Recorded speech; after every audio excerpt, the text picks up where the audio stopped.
사도신경으로 신앙을 고백하겠습니다. 전능하사 천지를 만드신 하나님 아버지를 내가 믿사오며 그 외아들 우리 주 예수 그리스도를 믿사오니 이는 성령으로 잉태하사 동정녀 마리아에게서 나시고 본디오 빌라도에게 고난을 받으사 십자가에 못 박혀 죽으시고 장사한 뒤 사흘 만에 죽은 자 가운데서 다시 살아나시며 하늘에 오르사 전능하신 하나님 우편에 앉아 계시다가 저리로서 산자와 죽은 자를 심판하러 오시리라. 성령을 믿사오며 거룩한 공예와 성도가 서로 교통하는 것과 죄를 사하여 주시는 것과 몸이 다해 사는 것과 영원히 사는 것을 믿사옵나이다. 아멘.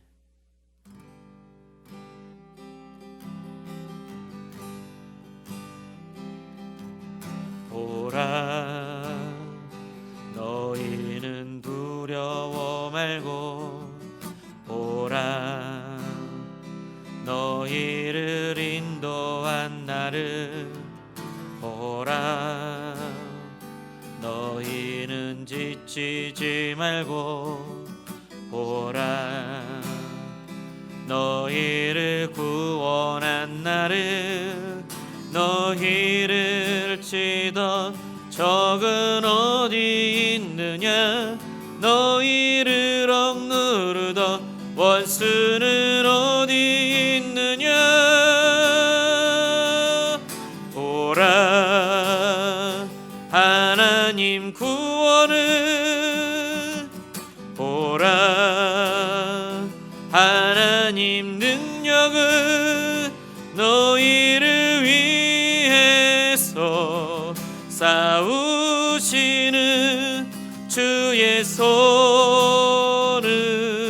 보라,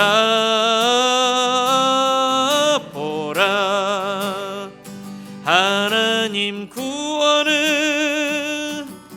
보라, 하나님 능력을, 너희를 위해서 싸우시는 주의 손을 보라, 보라, 보라, 너희는 두려워 말고 보라, 너희를 인도한 나를 보라, 너희는 지치지 말고 보라, 너희를 구원한 나를, 너희를 치던 적은 어디 있느냐, 너희를 억누르던 원수는 어디 있느냐. 보라, 하나님 구원을, 보라, 하나님 능력을, 너희를 위해서 싸우시는 주의 손을 보라, 보라, 하나님 구원을,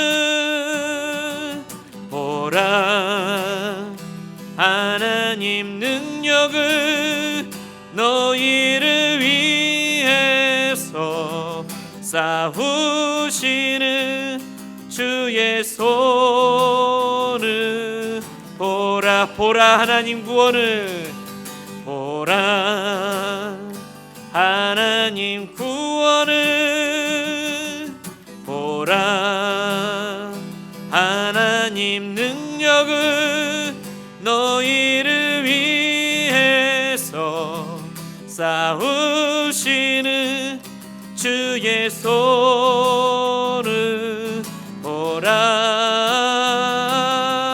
보라, 하나님 구원을, 보라, 하나님 능력을, 너희를 위해서 싸우시는 주의 손을 보라. 내 영혼이 확정되고 확정되어 싸우니 믿음의 눈 들어 주를 바라봅니다. 내 영혼이 확정되고 확정되어 싸우니 믿음의 눈 들어 주를 바라보. 내 영혼이 확정되고 내 영혼이 확정되고 확정되어 싸우니 믿음의 눈 들어 주를 바라봅니다. 내 영혼이 확정되고 확정되어 싸우니 믿음의 눈 들어 주를 바라봅니다. 모든 상황 속에서 모든 상황 속에서 주를 찬양할지라. 주는 너의 큰 상급 큰 도움이시라. 주의 얼굴 구할 때 주의 영을 부사 크신 사랑 안에서 주를 보게 하소서.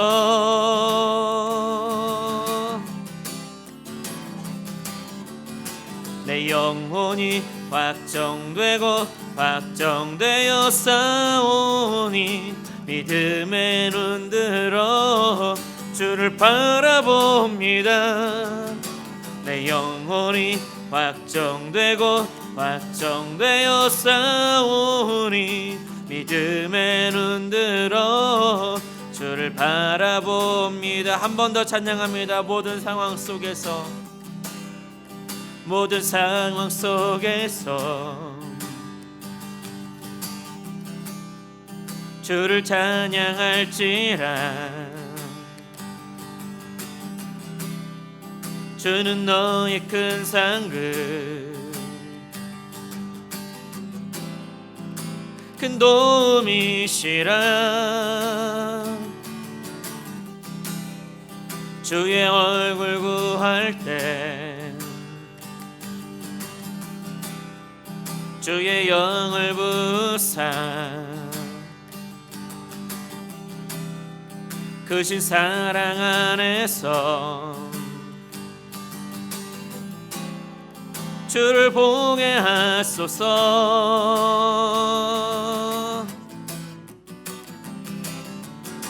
내 영혼이 확정되고 확정되어 싸우니 믿음의 눈 들어 주를 바라봅니다. 내 영혼이 확정되고 확정되어 싸우니 믿음의 눈 들어 주를 바라봄. 내 영혼이 확정되고 확정되어 싸우니 믿음의 눈 들어 주를 바라봅니다.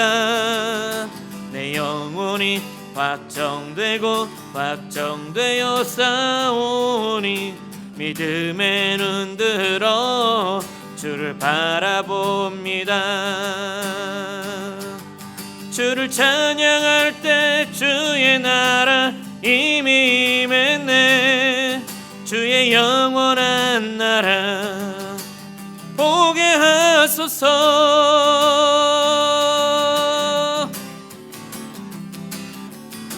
내 영혼이 확정되고 확정되어 싸우니 믿음의 눈 들어 주를 바라봅니다. 내 영혼이 확정되고 확정되어 싸우니 믿음의 눈 들어 주를 바라봅니다. 내 영혼이 확정되고 확정되어 싸우니 믿음의 눈 들어 주를 바라봅니다. 내 영혼이 확정되고 확정되어 싸우니 믿음의 눈 들어 주를 바라봅니다.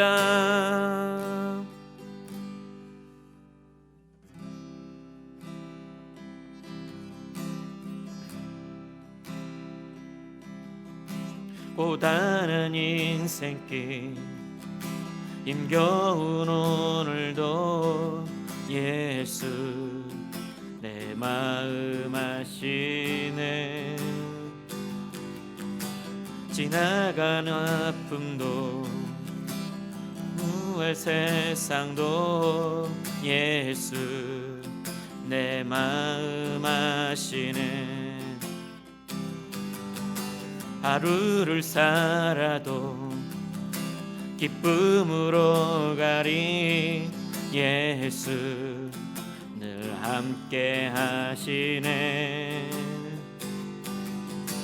후회도 염려도 온전히 맡기리 예수 늘 함께 하시네. 믿음의 눈 들어 주를 보리 이 또한 지나가리라. 주어진 내 삶의 시간 속에 주의 뜻 알게 하소서. 고단한 인생길 고단한 인생길 힘겨운 오늘도 예수 내 마음 아시네. 지나간 아픔도 마주할 세상도 예수 내 마음 아시네. 하루를 살아도 기쁨으로 가리 예수 늘 함께 하시네. 후회도 염려도 온전히 맡기리 예수 늘 함께 하시네. 믿음의 눈 들어 주를 보리 이 또한 지나가리라.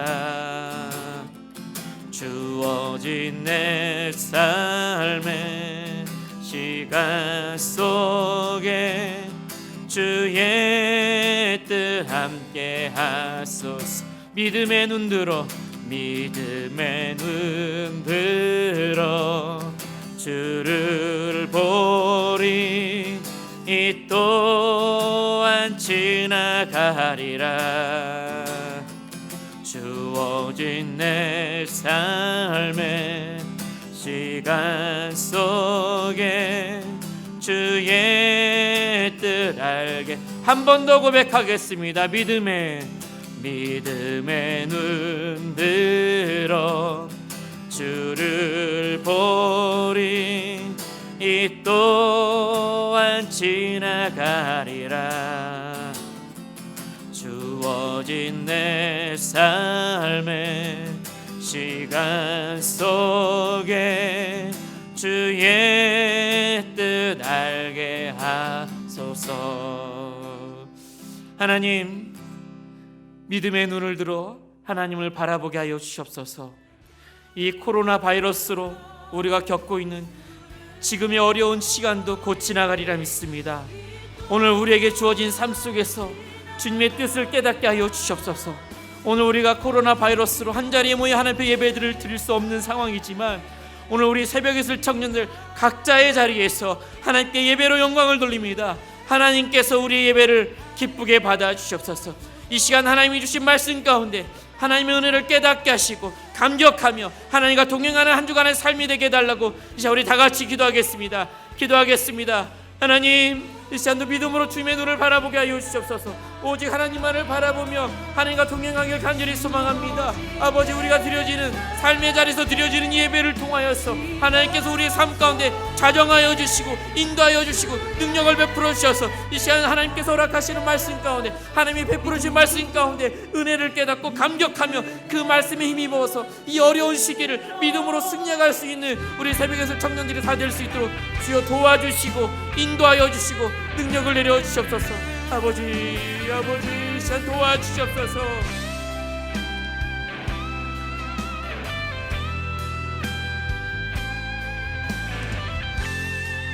마음을 다하여서 고백하겠습니다. 믿음의 눈 들어,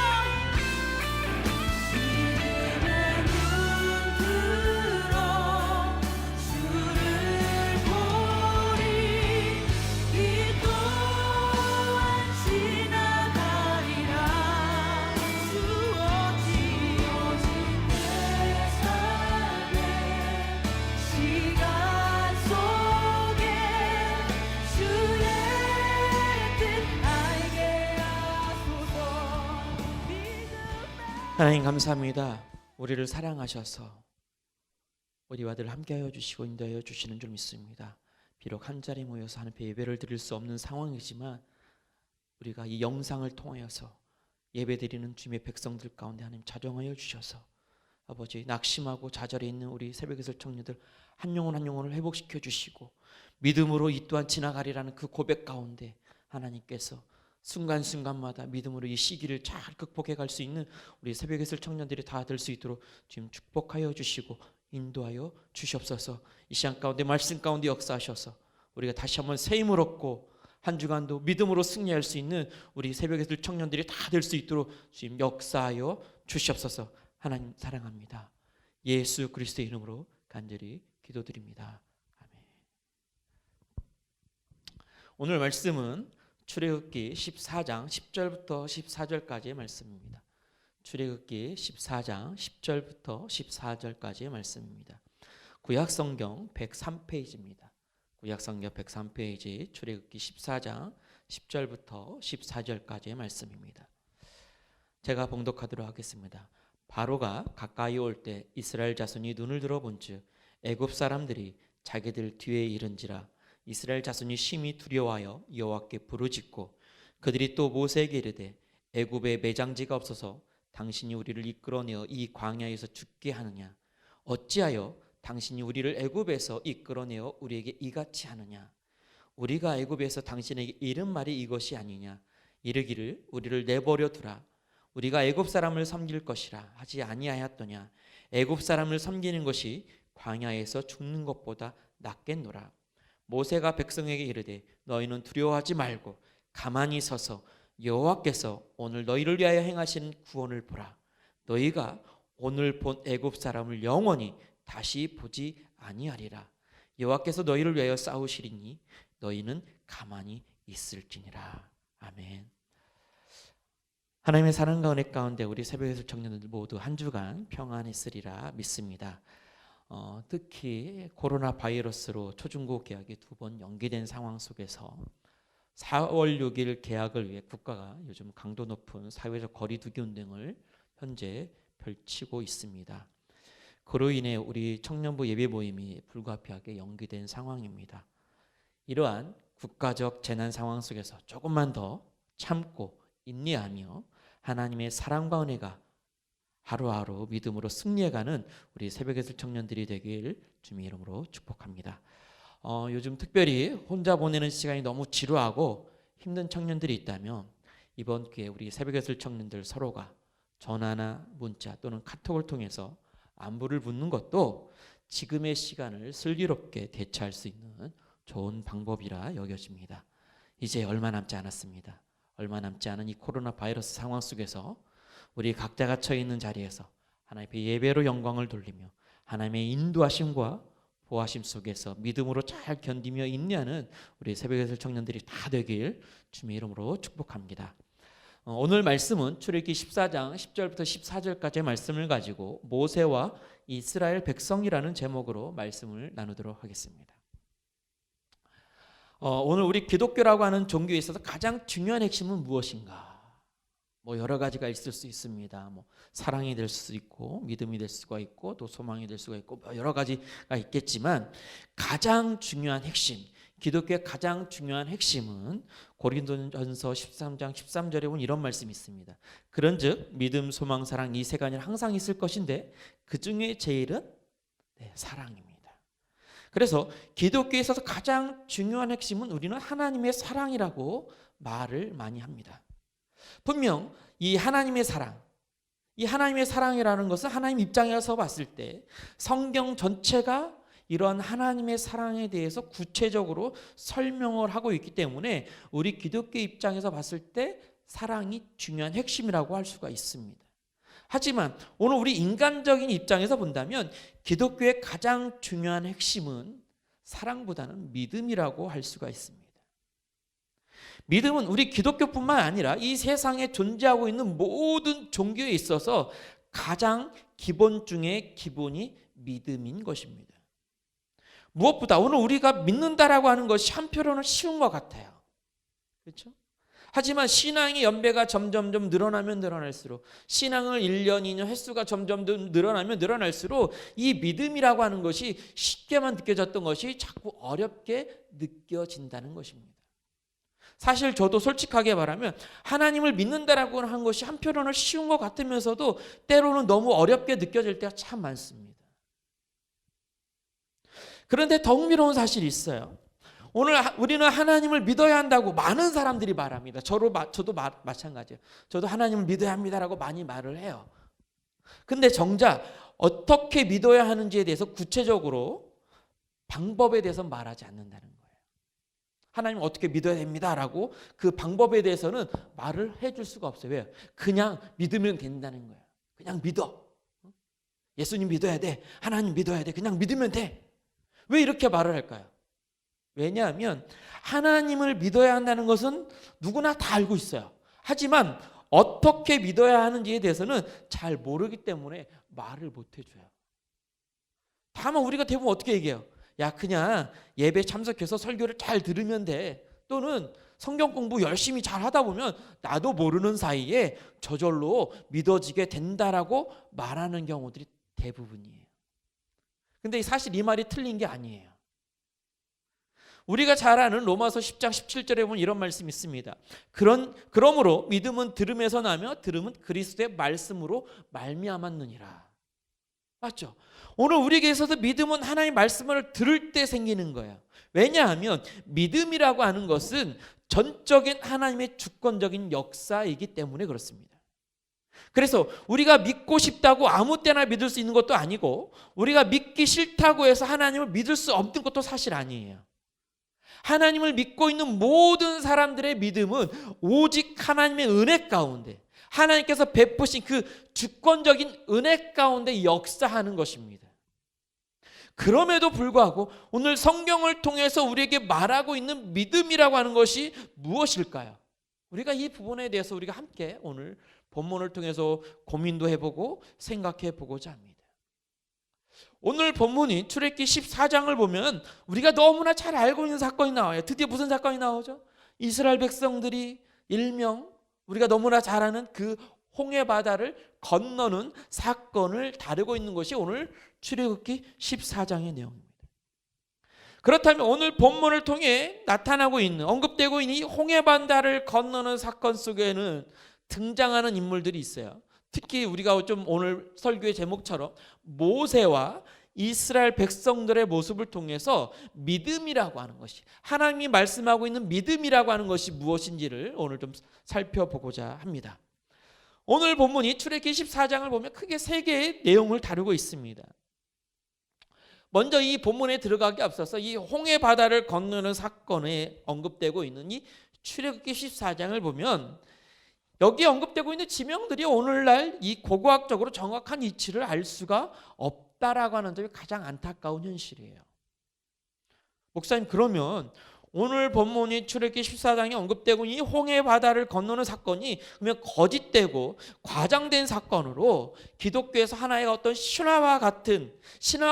신화처럼 그런 사건이 아닌가요? 라고 생각할 수도 있습니다. 하지만 절대 그런 것이 아니에요. 우리가 최근에 나왔던 그 홍해, 신과의 전쟁이었나요? 신들의 전쟁, 엑소도스라고 하는 그 영화처럼 이 바로와 모세가 막 칼 싸우고 그 큰 파도가 넘쳐오는 상황 속에 싸우는 그런 장면들이 절대 아니라고 하는 사실입니다. 이스라엘 백성들이 홍해를 건너는 사건은 현실에서 분명히 일어난 사건이에요.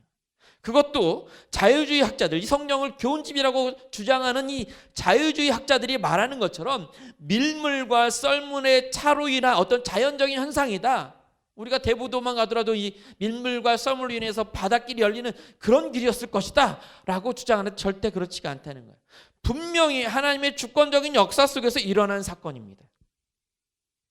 이스라엘 백성들을 구원한 사건이에요. 그래서 우리는 성경에서 말하는 대로, 분명하게 성경에서 말하고 있는 그대로 우리는 믿어야 되는 것입니다.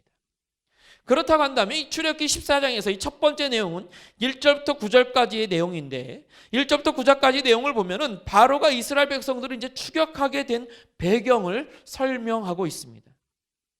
근데 여기서 눈여겨볼 점은 뭐냐면 하나님께서 바로의 추격에 대해서 언급하고 있다는 거예요. 바로의 추격이 하나님의 어떤 특별한 목적에서 이루어지고 있다라는 것을 오늘 이 첫 번째 단락 1절부터 9절을 보면 언급되고 있다라고 하는 사실이에요. 재밌는 것은 2절입니다. 2절을 보면은 바닷가에 장막을 쳤어요. 이 구절은 마치 누군가를 기다리는 것과 같은 인상을 줘요. 누가 와야 되는 상황인 거예요. 그리고 나서 4절을 보면 어떤 내용이 나오죠? 바로의 마음이 완악해지면서 애굽 사람들이 여호와 하나님을 알게 하려는데 목적이 있음을 성경 기자는 지금 밝히고 있습니다. 즉 다시 말하면 하나님께서 자신의 권능이 애굽의 군대보다 더 우월하고 오직 하나님 자신만이 영광을 받으시기에 합당하다라고 하는 사실을 이 4절은 우리에게 지금 말하고 있는 거예요. 이러한 점은 5절에서도 마찬가지로 언급되고 있습니다. 즉 하나님의 영광을 나타내기 위한 측면에서 바로뿐만 아니라 그의 신하들까지도 마음이 완악해졌다라고 하는 점을 설명하고 있습니다. 특히 우리가 잘 생각을 해보세요. 그동안에 10가지 재앙을 통해서 바로와 그의 신하들이 항복을 했습니다. 애굽이 망한 것을 왕은 모르십니까? 라고 하면서 바로 애굽이 망했다라고 할 정도로 지금 애굽의 신하들이 이스라엘 백성들을 놓아주자고 했어요. 그래서 그들이 항복을 하고 이스라엘 백성들의 모든 요구를 들어주면서 풀어줬습니다. 그런데 오늘 본문에 보니까 이 바로와 그의 신하들이 마음이 완악해지면서 이스라엘 백성들을 풀어준 것이 아니라 뭐라고요? 도망친 것으로 지금 간주하고 있어요. 그리고 나서 어떻게 했습니까? 그들을 추격하기 시작했다는 것이 바로 이 5절부터 9절까지의 내용입니다. 특히 바로는 출애굽기 12장 31절을 통해서 공식적으로 이스라엘 백성들에게 뭐라고 얘기했냐면 3일간 광야에 가서 하나님께 제사 드릴 것을 허락했어요. 그 이유에 대해서는 상호간에 약속을 하지 않았다는 거죠. 마찬가지로 모세도 출애굽기 5장 3절을 통해서 언급하고 있는 것이 3일길을 강야로 가서 하나님께 제사를 드리겠다라고 허락해달라고 요청을 했습니다. 그런데 이스라엘 백성들이 3일 이후에도 돌아오지 않고 계속 광야로 길을 내려가고 있다는 보고가 바로에게 전해지면서 추격할 수 있는 명분이 생겼다고 라시라고 하는 이 구약학자가 이렇게 주장을 하고 있어요. 하지만 3일 이후에 바로가 추격을 해야 했다면 적어도 5째 날이나 6째 날 추격이 시작되어야 합니다. 그런데 이 홍해 바다를 건널 때는 몇째 날 했을까요? 7째 날이었어요. 이 얘기가 무슨 얘기냐면 지금 바로는 3일을 기다렸다가 이스라엘 백성을 추격한 것이 아니라 그보다 더 이전에 추격을 이미 시작했다라는 거죠.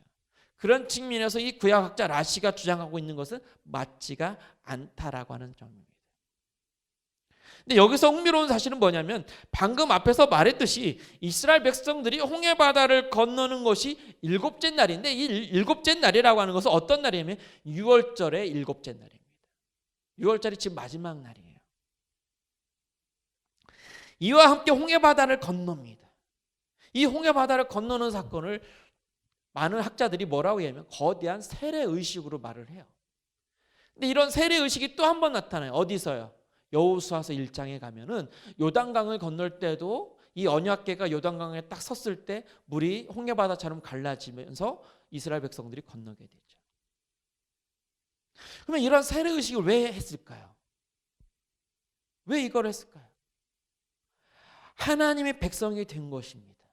이러한 세례의식을 통해서 하나님의 백성, 하나님의 군대가 되었음을 상징하는 것이고, 이런 하나님의 백성이 되었기 때문에 어디 들어간다? 하나님 나라에 들어갈 수, 하나님께서 허락하신 그 땅에 들어가게 되었다라는 것을 우리에게 상징적으로 지금 보여주고 있는 거예요.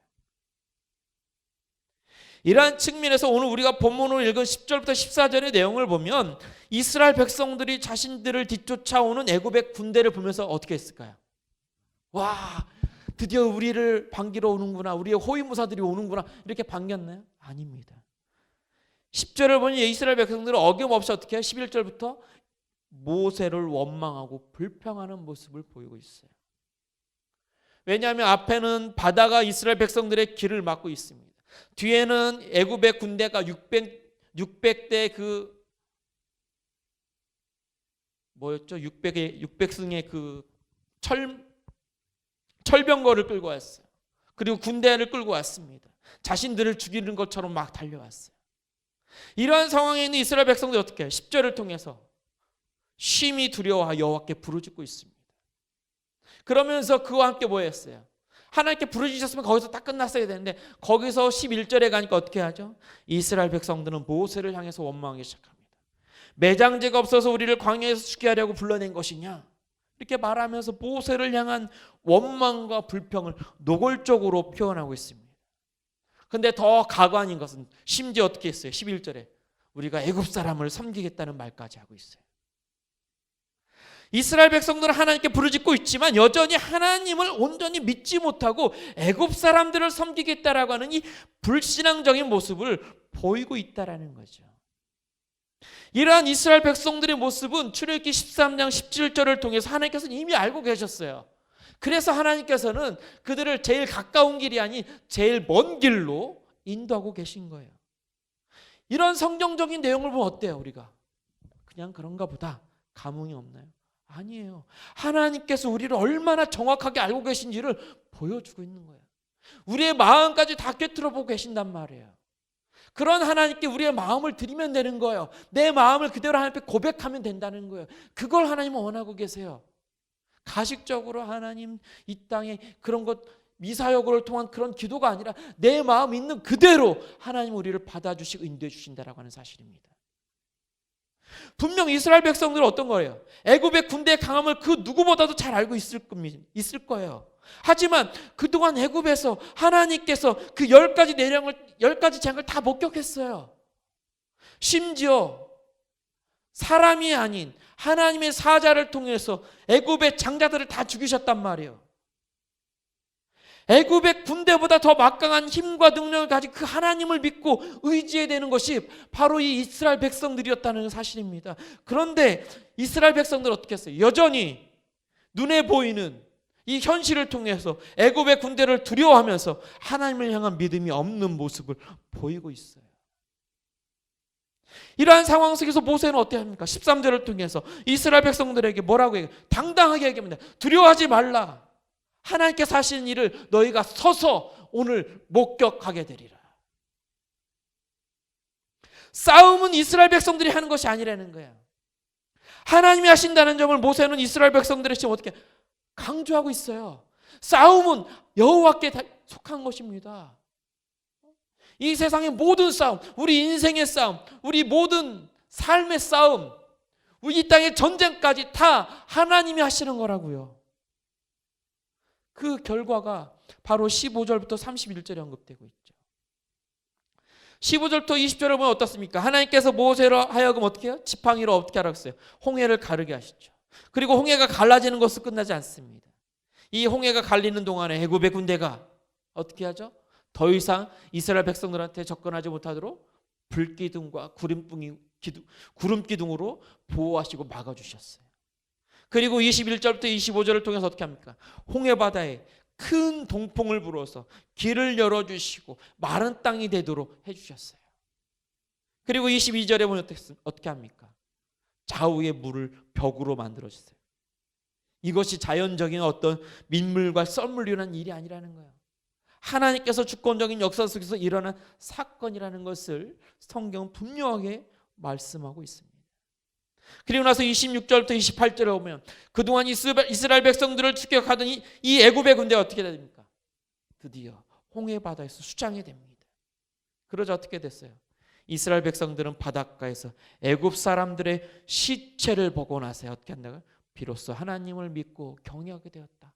이것이 오늘 본문의 결론입니다. 끝이에요. 그렇다면 오늘 우리가 본문으로 읽은 이 출애굽기 14장 10절부터 14절의 내용을 보면 가장 중요한 것은 바로 이 모세와 이스라엘 백성들의 모습을 지금 대조적으로 설명하고 있어요. 즉 이스라엘 백성들은 애굽의 군사들이 자신들 바로 앞까지 추격해온 이 현실적인 상황 속에서 어떻게 했어요? 원망하고 두려워하면서 불신앙적인 모습을 보이고 있어요. 특히 이스라엘 백성도 누구를 원망했죠? 자신들을 이끌어냈던 모세를 원망했을 뿐만 아니라 애굽을 섬기겠다고 하면서 하나님까지 배반하고 있어요. 반면에 모세는 어떻습니까? 이러한 이스라엘 백성들과는 달리 눈앞에 보이는 애굽의 군사들 앞에서도 하나님을 원망하거나 불신하지 않았어요. 오히려 신실한 지도자로서 하나님을 향한 온전한 믿음의 모습을 보이면서 이스라엘 백성들에게 하나님의 주권적인 역사하심을 보라고 강권하고 있습니다. 그 결과 어떻게 됐어요? 눈앞에서 자신들을 가로막고 있던 이 홍해가 갈라지기 시작합니다. 그리고 자신들을 쫓아오던 군사들은 어떻게 됐습니까? 물속에 다 죽었어요. 그때서야 비로소 어떻게 됩니까? 하나님을 경외하는 모습을 보이고 있어요. 그럼 여기서 이런 본문을 통해 나타나는 이스라엘 백성들의 모습과 이 모세의 모습 속에는 엄청난 차이가 있어요. 이스라엘 백성들은 눈에 보이는 현실적인 상황에 따라 변하는 믿음이에요. 반면에 모세는 어떻습니까?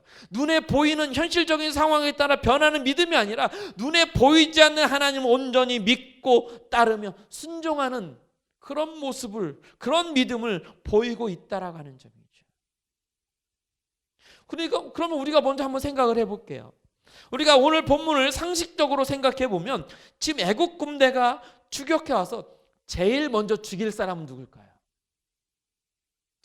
애국 군대가 제일 먼저 와서 누구를 죽일 것 같아요? 이스라엘 백성들을 죽일까요? 절대 그렇지 않습니다. 이스라엘 백성들을 죽일 수가 없어요. 왜요? 지금 애국 군대가 추격하고 있는 것은 이 이스라엘 백성들을 어떻게 하려고? 다시 애국으로 데려가서 자신들의 노예로 삼기 위한 것입니다. 왜냐하면 애국 사람들에게 이스라엘 백성들은 아주 중요한 노동력이기 때문에 절대 이스라엘 백성들 한 명 한 명을 죽일 필요가 없어요.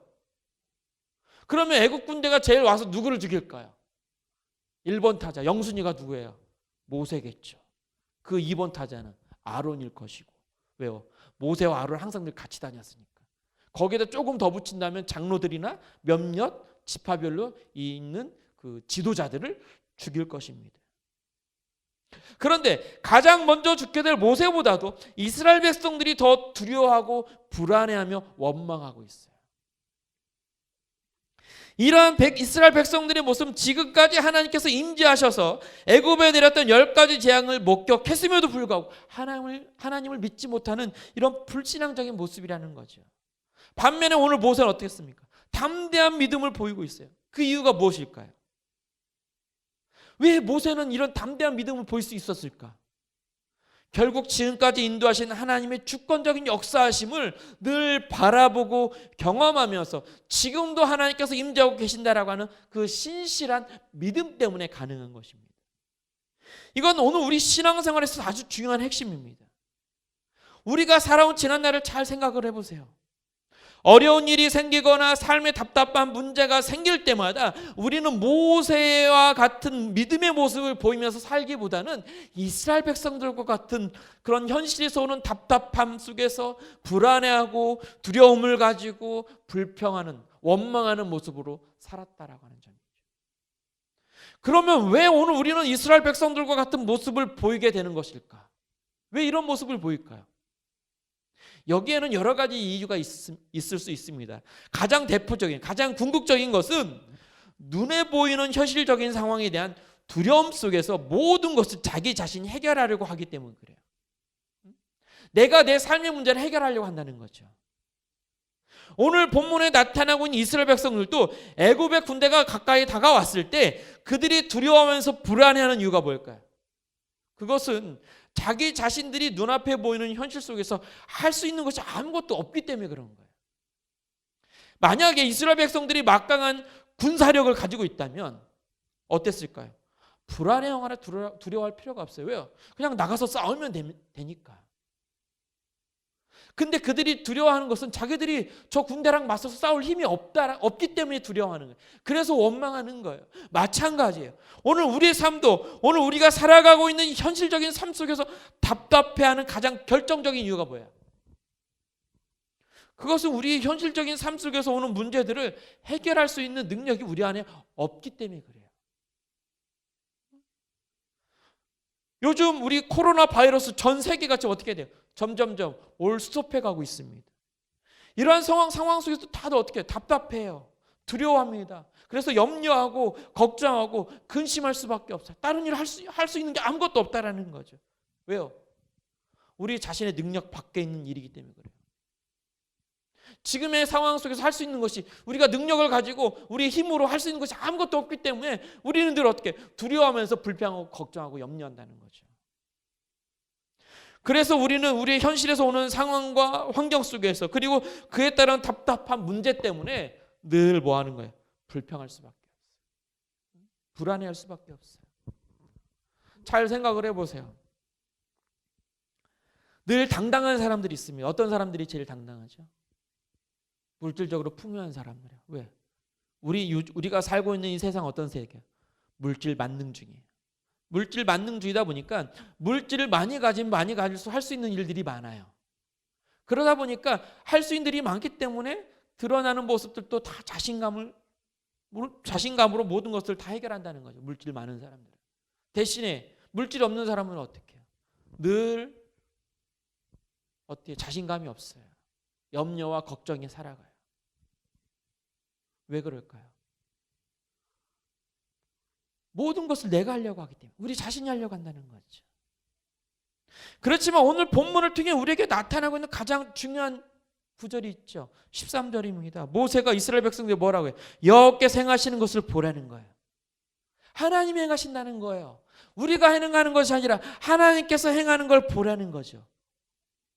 이스라엘 백성들이 애굽의 군대를 막고 물리치는 것은 불가능해 보여도 하나님을 향한 믿음을 가지고 하나님께 모든 것을 맡기고 의지하면 그 순간부터 뭐 어떻게 한다고요? 하나님께서 모든 문제를 해결해 주시는 것을 바라보게 된다는 거죠. 이것은 홍해 앞에선 이스라엘 백성들에게만 해당하는 것이 아닙니다. 오늘 우리 현실적인 삶에서 오는 모든 문제 앞에서 우리들도 다 동일하다는 거예요.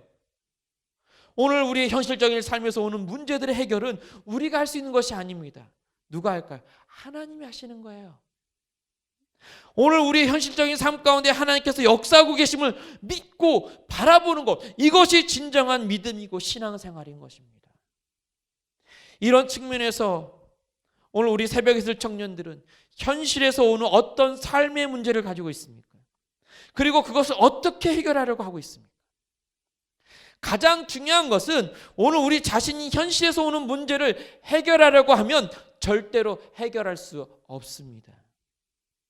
오늘 우리의 삶 가운데 하나님께서 동행하시고 계신다는 그 믿음을 가지고 하나님께서 행하실 것을 의지하며 믿고 나아갈 때 우리의 모든 문제가 하나님의 뜻 안에서 이루어지게 될 줄 믿습니다. 그렇지만 오늘 우리의 문제는 하나님이 행하셔야 될 일을 항상 우리 자신의 의지와 능력과 노력으로 해보겠다라고 앞장서기 때문에 늘 실패하고 낙심하면서 불평과 불만 속에서 원망을 품게 되는 것입니다. 새롭게 시작하는 한 주간 속에서, 그리고 새로운 4월 속에서 우리 스스로가 현실에서 오는 문제들을 해결하려고 하기보다는 하나님께 모든 것을 맡기고 하나님을 의지하며 믿음으로 나아갈 때 하나님의 역사하심을 바라보게 되고 경험하게 될 줄 믿습니다. 그렇다면 오늘 서두에서 언급했던 것처럼 과연 성경에서 말하고 있는 믿음이라고 하는 것이 무엇인가? 오늘 본문에 등장하고 있는 이스라엘 백성들은 애굽에서 하나님의 역사하심을 경험했음에도 불구하고 눈앞에 보이는 그 현실 속에서 하나님을 향한 불신앙을 보이고 있습니다. 특히 마지막 10번째 재앙에서 어린 양의 피로 하나님의 구원하심을 경험했음에도 불구하고 여전히 이스라엘 백성들은 하나님을 향한 온전한 믿음이 없음을 보여주고 있습니다. 그럼 오늘 본문을 통해서 모세는 하나님을 향한 온전한 믿음을 보이고 있는 반면에 왜 이스라엘 백성들은 하나님을 향한 온전한 믿음을 보이지 못하는 것인가? 이것이 오늘 제가 준비한 설교의 결론입니다. 그것은 한마디로 말하면 신앙의 정체성 때문에 그렇습니다. 제가 이번 주에 요단강에서 바벨론 물가까지라고 하는 이 역사서라고 하는 책을 공부하고 있습니다. 이 역사서라고 하면 성경에서 여호수아부터 에스더까지의 내용입니다. 여기서 저자가 이 여호수아서를 통해서 어떤 이야기를 하고 있냐면 이 가나안 땅을 정복하기 위해서 전쟁을 해야 되는 이스라엘 백성들의 상황 속인데도 불구하고 여호수아는 전쟁에 관련된 이야기로서 어떤 군사를 어떻게 양육을 시켜서 군사를 길러내고 그 다음에 어떤 군사적인 전략을 가지고 이 가나안 땅을 정복해 가라고 얘기하고 있는 것이 아니라 무슨 얘기를 하고 있어요? 율법을 지킬 것을 얘기합니다. 토라에 대해서 얘기해요. 특히 여호수아 1장 7절을 보면 좌로나 우로나 치우치지 말고 율법을 다 지켜 행하라는 말씀을 하고 있어요. 이 말씀은 곧 하나님의 백성으로서의 신앙의 정체성이 얼마나 중요한지를 여호수아서 기자가 강조하고 있는 메시지입니다. 연이어서 8절을 보면 뭐라고 했죠? 이스라엘 백성들에게 좌로나 우로나 치우치지 말고 율법을 다 지키라고 8절에 와서 뭐라고 해요? 하나님 말씀을 주야로 묵상하면서 지킬 것을 강조합니다. 단순히 율법을 지키는 것이 아니라 하나님의 백성으로서 신앙의 정체성을 잃어버리지 말라고 지금 강력하게 연이어서 당부하고 있는 것입니다. 왜 이게 중요하냐면 하나님께서 약속의 땅에 들어가서 하나님의 백성으로 살기 위해서 무엇보다 가장 중요한 것이 뭘까요? 하나님의 백성으로서의 정체성을 가져야 된다는 거예요. 이것을 강조하고 있는 거예요. 이러한 신앙의 정체성을 잃어버린 순간 어떻게 될까요? 우상 숭배와 배교를 하게 되는 거예요. 그래서 구약의 이스라엘 백성들의 역사라고 하는 것은 곧 하나님의 백성으로서의 신앙의 정체성을 잃어버리고 회복하는 이런 반복의 역사예요. 가장 어디서 많이 나타나죠? 네, 여호수아 다음 장인 사사서에서 나타납니다. 하나님의 백성으로서의 신앙의 정체성을 지키기 위해서 너희들이 해야 될 거는 군사 그런 거 하지 말고 여호와의 율법을 지키라는 거예요. 왜요? 그 율법을 통해서 우리는 하나님의 백성이라는 것을 늘 깨닫고 있으라는 거예요. 그걸 잃어버리면 어떻게 된다는 거예요? 배교하게 된다는 거예요. 하나님을 잃어버리게 된다는 거예요. 이런 신앙의 정체성 어디서도 마찬가지입니까? 신약 성경도 마찬가지예요. 신앙의 정체성이라고 하는 것은 곧 예수 그리스도를 향한 사랑의 첫걸음입니다. 우리가 예수 그리스도를 사랑하기 위해서는 어떻게 해요? 우리에게 있어서 가장 중요한 것이 바로 우리 자신의 정체성이에요. 이것을 어디서 강조하고 있죠? 어디서 가장 분명히 나타납니까? 제가 제일 좋아하는 창세기 1장이죠. 창세기 1장에 보면 하나님께서 인간을 창조하셨던 원래의 목적이 가장 잘 드러나고 있어요. 인간은 어떤 존재라고요? 하나님의 사랑을 받기 위한 존재라고요. 근데 그 사랑을 잃어버렸어요. 왜요? 자신의 정체성을 버린 거예요. 어디서요? 3장에서 선악과를 따먹음으로써. 그래서 하나님의 사랑을 잃어버렸단 말이에요. 그런데 성경은 뭐라고 해요? 그 사랑을 회복하라고 얘기하죠. 그 사랑을 다시 깨달으라고 얘기합니다. 우리 자신의 정체성을 깨달아야 하면 뭘 할 수 있다는 거예요. 예수 그리스도의 사랑을 받아들일 수 있고 예수 그리스도의 사랑에 대한 첫 걸음을 할 수가 있다는 거예요. 그 첫 사랑이 뭐가 되는 거예요? 결국에는 하나님을 향한 믿음으로 세워지는 겁니다. 이런 측면에서 구원이라는 것도 마찬가지예요. 구원은 단순하게 예수 그리스도를 믿어서 천국에 들어가기 위한 것이 아닙니다. 구원은 하나님의 자녀라고 하는 이 정체성에 대한 회복을 의미하는 것입니다. 이러한 관점을 가지고 우리가 잘 아는 말씀이 있습니다. 고린도후서 5장 17절이요. 우리가 잘 알아요. 그런즉 누구든지 그리스도 안에 있으면 새로운 뭐라고요? 피조물이라. 이전 것은 지나갔으니 보라 뭐가 됐대요? 새 것이 되었대요. 우리가 예수님 믿으면 몸이 막 변하나요? 아니에요. 우리 몸은 그대로 있어요. 상황도 그대로 있어요. 단순히 뭐만요? 우리 신앙의 정체성만 바뀌는 거예요. 내가 하나님의 자녀였다라고 하는 사실. 이런 측면에서 성경 전체를 통해 나타나고 있는 믿음이라고 하는 것은 결국 뭐예요? 우리 인간의 정체성에 대한 회복입니다. 하나님의 사랑을 받았던 존재였지만, 피조물이었지만 우리가 그 하나님의 사랑을 거부하고 그 하나님의 사랑을 버렸기 때문에 우리는 다시 그 사랑을 회복해야 된다는 거예요. 그게 믿음이라는 거죠. 다시 말해서 성경은 하나님의 백성이라고 하는 이 정체성을 가지고 하나님께서 약속하신 땅에서 어떻게 살아갈 수 있는지를 우리에게 설명하고 있는 것이 바로 이 성경 전체에 대한 내용입니다. 마찬가지로 우리가 믿음으로 구원을 받았을 때, 하나님 앞에 천국에 들어갔을 때의 삶이라고 하는 것이 뭐냐는 거예요. 단순하게 하나님과 함께하는 것이 아니라 하나님의 백성이라고 하는 이 정체성을 가지고 하나님과 뭐 하는 거예요? 관계를 맺으면서 사랑하는 게 바로 천국에 들어갔을 때의 삶의 모습이라는 거죠. 이러한 측면에서 오늘 본문에 등장하고 있는 이스라엘 백성들이 애굽 군대를 보면서 두려워하며 다시 애굽 사람을 섬기겠다고 말하고 있어요. 이건 뭘 의미할 걸까요? 여전히 그들이 버리지 못하고 있는 뭐예요? 애굽의 노예라고 하는 정체성을 드러내고 있는 겁니다. 반면에 모세는 어때요? 하나님께 부르짖으며 하나님의 역사하심을 바라볼 수 있었던 것이 하나님의 백성이라고 하는 이 정체성에 대한 확고함 속에서 드러나고 있는 믿음인 것입니다. 이것은 오늘 우리도 마찬가지예요. 오늘 우리 현실적인 상황과 환경 속에서 불안해하고 두려워할 필요가 없습니다. 왜요? 우리는 하나님의 자녀이기 때문에 그렇습니다. 하나님의 자녀라고 하는 이 정체성이 곧 하나님을 향한 온전한 믿음인 것이고, 이러한 믿음이 곧 우리의 현실적인 삶 속에서 역사하시는 것을 바라볼 수 있게 하는 것입니다. 하지만 오늘 우리가 두려워하고 근심하고 불안해한다는 것은 곧 하나님의 자녀라고 하는 신앙의 정체성이 없기 때문에 그렇습니다. 이것은 곧 우리 자신 스스로가 자신의 삶의 현실에서 오는 모든 문제를 스스로 해결하려고 하는 것입니다. 다시 말하면 인간의 타락한 본성으로서 하나님의 자녀라고 하는 정체성을 부인하기 때문에 나타나게 되는 모습인 것입니다. 오늘 우리 새벽에 있을 청년들은 하나님의 자녀라고 하는 이 정체성을 가지고 하나님을 향한 사랑과 믿음으로 승리하길 주님의 이름으로 축복합니다. 결론을 맺겠습니다. 오늘 우리의 믿음에서 가장 중요한 핵심은 우리 신앙에 대한 정체성입니다. 즉 하나님의 자녀라고 하는 이 신앙의 정체성이 곧 하나님을 사랑할 수 있게 하는 것이고, 이러한 사랑이 곧 하나님을 향한 온전한 믿음을 가지게 하는 것입니다. 무엇보다 오늘 하나님의 자녀라고 하는 이 신앙의 정체성이 오늘 우리 자신의 삶 속에서 역사하고 계신 하나님을 우리의 눈으로 목격하게 하는 믿음인 것입니다. 새롭게 시작하는 한 주간 속에서, 그리고 새로운 4월과 남은 2020년의 삶 속에서 코로나 바이러스로 많이 힘들고 답답한 우리의 현실적인 상황과 환경이지만, 오늘 우리에게 있어서 가장 중요한 사실은 하나님의 자녀라고 하는 정체성입니다. 이 시간 한번 따라해 보겠습니다.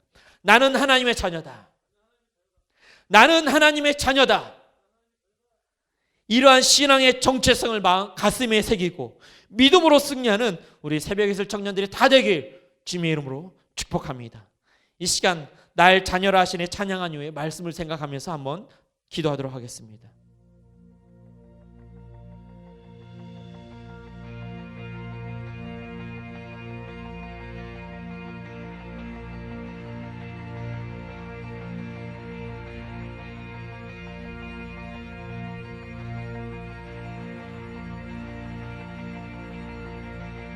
자격 없는 날 왕께서 안기시네. 잃어버린 날 찾으시고 그 사랑, 오 그 사랑. 독생자 예수 자유케 하네. 자녀라 하시네.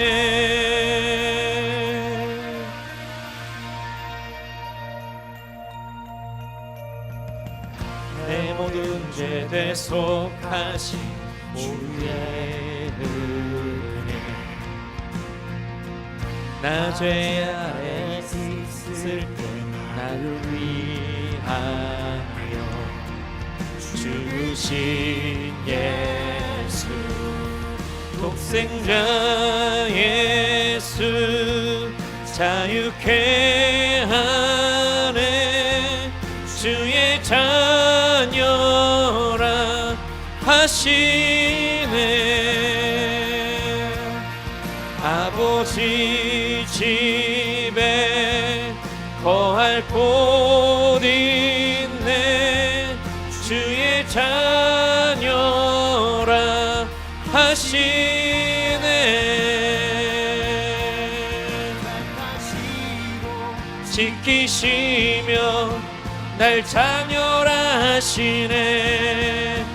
그의 소유 삼으시고 날 자녀라 하시네. 택하시고 지키시며 날 자녀라 하시네. 그의 소유 삼으시고 날 자녀라 하시네. 날 자녀라 하시네. 독생자 예수, 자유케 하네. 주의 자녀라 하시네. 하나님, 오늘 우리의 현실적인 삶 속에서 때를 따라 하나님의 돕는 손길로 우리의 삶 가운데 역사하셔서 인도해 주시고 이끌어 주셨음에도 불구하고 오늘 우리는 늘 두려움과 염려와 근심 속에서 우리 자신이 모든 것을 해결하려고 하는 어리석은 모습으로 살았음을 고백합니다. 그래서 하나님의 자녀라고 하는 정체성을 잃어버리고 오늘 본문의 이스라엘 백성들이 애굽 사람을 섬기려고 하는 것처럼 오늘 우리도 이 세상의 물질의 노예라고 하는 정체성을 버리지 못하고 하나님의 역사하심을 바라보지 못하고 있음을 고백합니다. 하나님, 이 시간 하나님의 자녀로서의 정체성을 회복시켜 주시옵소서. 어떠한 상황과 환경 속에서도 하나님의 자녀로서 하나님을 향한 믿음을 가지고 하나님의 역사하심을 바라보며 믿음으로 승리하는 삶이 되게 해달라고 자, 우리 다 같이 기도하겠습니다. 하나님, 이 시간 하나님의 자녀로서 우리를 회복시켜 주시옵소서. 하나님의 자녀로서 이 시간 하나님께서 우리의 독생자 예수 그리스도를 통해서 우리를 살리시고 하나님의 자녀라고 하셨습니다. 그 자녀로서의 삶을 살아갈 수 있게 하여 주시고 하나님의 자녀로서의 정체성을 잃어버리지 않고 아버지 그 자녀라고 하는 정체성 속에서 하나님께서 역사하시는 그 믿음으로 승리해갈 수 있게 하여 주옵소서. 하나님의 자녀로서 하나님을 사랑하고 오직 하나님의 은혜 안에 달려가며 오직 하나님과 동행할 수 있는 하나님의 자녀들이 되길 간절히 소망합니다. 하나님, 우리를 다시 한번 붙잡아 주시옵소서. 우리가 할 수 있는 것이 아무것도 없습니다. 오늘 우리의 삶은 하나님이 것입니다. 하나님께서 역사하여 주시고 하나님께서 능력을 내려주셔서 우리의 삶이 다시 한번 변화되며 우리의 삶이 하나님께 사랑 안에 붙들림 받고 하나님의 믿음으로 승리해가는 하나님의 역사하심을 바라볼 수 있는 아버지 모세와 같은 믿음으로 나아갈 수 있게 하여 주시옵소서. 코로나19로 하나님 많이 답답하고 힘들고 어려운 상황 가운데 있습니다. 아버지, 우리를 붙잡아 주셔서 우리를 인도하여 주시고 믿음을 이끌어 주시고 두려워 불안해하는 것이 아니라 아버지 모세와 같이 담대함을 가지고 하나님께 역사하심을 하나님의 구원하심을 바라볼 수 있는 아버지 우리 새벽이들 청년들이 다 될 수 있도록 주여 역사하여 주시옵소서. 하나님 감사합니다. 하나님 감사합니다. 하나님 감사합니다. 이 세상 그 누구보다도 우리를 너무나 잘 아시는 하나님, 그래서 우리를 하나님의 자녀로 삼아주신 줄 믿습니다. 그런데 오늘 우리는 하나님의 자녀임에도 불구하고 하나님의 자녀라고 하는 정체성을 잃어버리고 있기 때문에 매일의 삶 속에서 하나님의 역사하심을 바라보지 못하고 믿지 못하는 불신앙의 모습으로 살아가고 있습니다. 그 결과 우리는 매일 두려움과 답답함 속에서 우리 자신이 무엇인가를 해결하려고 늘 발버둥치고 있지만 오늘 우리는 아무것도 할 수 없는 나약한 존재임을 고백합니다. 하나님, 이 시간 하나님의 자녀라는 정체성을 가지고 하나님을 향한 온전한 믿음을 회복시켜 주시옵소서. 그래서 하나님의 역사하심을 바라볼 수 있는 믿음의 눈을 열어주셔서 오늘 우리의 삶이 우리의 것이 아니라 하나님의 것임을 고백하며 믿음으로 승리하는 우리 새벽에 있을 청년들의 삶이 되게 하여 주시옵소서. 오늘 우리의 아버지 되시는 하나님 사랑합니다. 이제는 우리 구주 예수 그리스도의 은혜와 하나님 아버지의 무한하신 사랑하심과 성령 하나님의 감동하심과 내주 교통하심이 하나님의 자녀라고 하는 정체성을 회복하고 매일의 삶 속에서 하나님을 향한 믿음을 가지고 하나님의 역사하심을 바라보기를 간절히 소망하는 우리 새감께 모든 새벽에 있을 청년들의 삶과 가정과 직장과 학교 위에 그리고 우리 간사님의 삶과 가정과 직장 위에 하나님의 그 크신 사랑과 은혜와 축복이 이제로부터 영원토록 함께 계실지어다. 아멘.